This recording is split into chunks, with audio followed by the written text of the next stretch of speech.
સુરતનું નિંદ્રાધીન કોર્પોરેશન આખરે જાગ્યું છે અને ખાડી પૂરની કેવી રીતે રોકી શકાય તેનો હવે અભ્યાસ કરવામાં આવશે. પાણીનો પ્રવાહ બારડોલી અને કામરેજથી શહેરમાં આવે છે.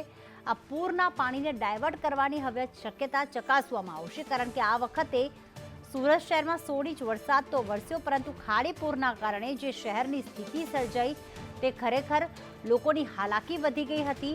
અને હવે આખરે સુરતનું તંત્ર જાગ્યું છે અને આ ખાડીપુરને કઈ રીતે ડાયવર્ટ કરી શકાય તેની શક્યતાને હવે ચકાસવામાં આવશે. ખાડીને રીસ્ટ્રક્ચર કરવા પણ કોર્પોરેશન દ્વારા તૈયારી કરવામાં આવી રહી છે. મીઠી ખાડીને તાપી કે અન્ય નદીમાં ડાયવર્ટ કરવા તૈયારી. અહીં સ્થાનિકો આક્ષેપ કરી રહ્યા હતા કે ગેરકાયદેસર ખાડીમાં જે દબાણ થયા છે તેના કારણે પાણી અહીંયા ધસી આવે છે. ત્યારે હવે પાણીને કઈ રીતે ડાયવર્ટ કરવું તે હવે ચકાસવામાં આવશે. પાણીને ડાયવર્ટ કરવા ચેરમેને કમિશનરને નોંધ પાઠવી છે અને ખાડીઓને રીસ્ટ્રક્ચર કરી વહન ક્ષમતા વધારવા સૂચન કરવામાં આવી રહ્યું છે.